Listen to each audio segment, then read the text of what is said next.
Welcome back to Tech Pulse, the show where we break down the latest breakthroughs in science and technology, making them not just digestible, but actually exciting. I'm Zaper. And I'm Pak. I'm here to keep things human, asking the questions you might be thinking but don't get to say out loud. Good reminder before we dive in.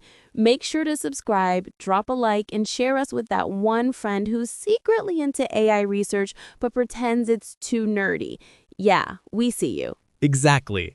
And you'll want to stick around because today's headline is a pretty big deal in the world of artificial intelligence. Here it is. Google releases VaultGemma, its largest private AI model. VaultGemma.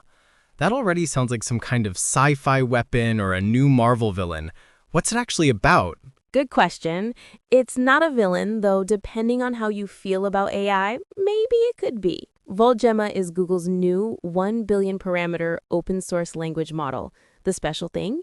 It's been trained from scratch using differential privacy. Okay, hold up. Differential privacy is one of those terms I've seen tossed around, but I think most listeners, including me, would appreciate a quick breakdown. What does it really mean? Absolutely. Differential privacy is a technique where during training, the AI gets a little bit of noise or randomness added to its learning process. That way, no single data point like your email or medical record can be traced back or pulled out by someone poking at the model. So basically, if I fed the AI my diary, which, by the way, I don't have, Sure. hypothetically, if I fed it my diary, nobody could later ask the AI, hey, what's in Puck's diary, and get an answer word for word. Exactly. The model learns patterns, not personal secrets. That's the key idea, protecting privacy while still letting the AI learn at scale. Got it. And I guess this matters because AI models today often train on trillions of words scraped from the web, including stuff people didn't mean to share. Bingo. Which is why VaultGemma is such a big step. It shows you can train a huge AI model and still give formal privacy guarantees. Okay, let's get a little nerdy here. What makes VaultGemma different under the hood? So Google and DeepMind use something called DP-SGD, Differentially Private Statistical Gradient Descent. It's basically the mathy way they train models. They combined it with gradient clipping and Gaussian noise. Gradient clipping, Gaussian noise. We're back in jargon territory. Translate, please. Fair. Gradient clipping means you limit how much any single data point can influence the model during training. Gaussian noise?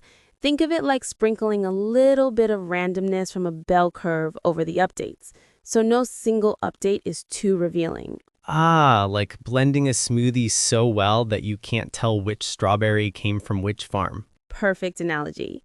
And with these techniques, Google achieved a privacy guarantee of epsilon less than equal to 2.0, delta less than equal to 1.1 times 10 to the minus 10. Those are some very tiny numbers. Should we pretend we understand them? The gist is smaller numbers mean stronger privacy. And Google is saying, hey, this is rock solid. So how big are we talking in terms of training? Massive.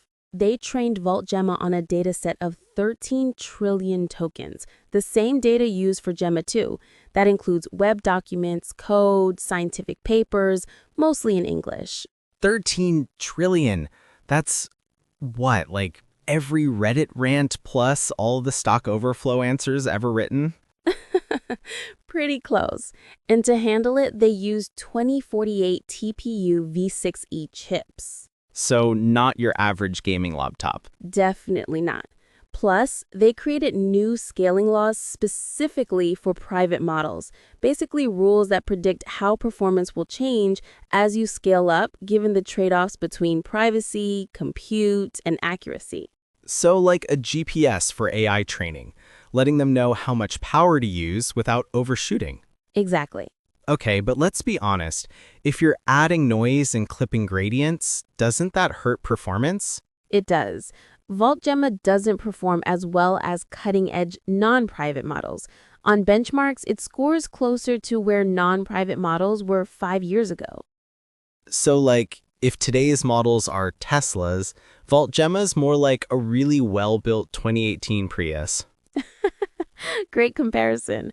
Not the flashiest, but highly reliable and, in this case, highly private. And honestly, for researchers, having a privacy-guaranteed model is huge. Even if it's slower, it's safer.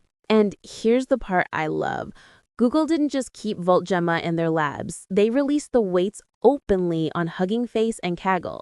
Wait, so anyone can download it? Yep. Along with a detailed technical report and a research paper. The idea is to accelerate private AI research everywhere, not just at Google. That's kind of like Tesla making their patents public, trying to push the whole field forward. Exactly. And it positions Google as a leader in privacy-preserving AI, which is increasingly important with regulators breathing down the industry's neck about data protection. So let's zoom out. Why should someone who's not knee-deep in AI research care about VaultGemma? Because it's about trust. If AI is going to be used in healthcare, finance, education, you name it, we need assurance it won't leak private data. VaultGemma proves you can build large-scale AI responsibly. And in the long run, that's what gets AI actually adopted in sensitive areas.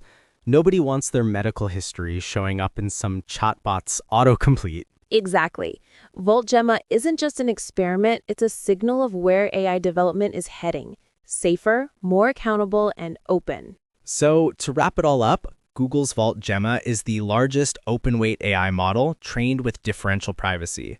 It shows you can scale responsibly, balance performance with protection, and still share openly with the research world. And even if it's not the fastest car on the track, it's proving that AI can be safe enough to trust with your most sensitive data.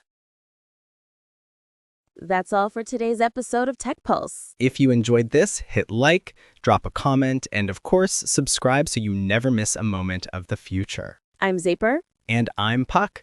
Thanks for tuning in. See you next time.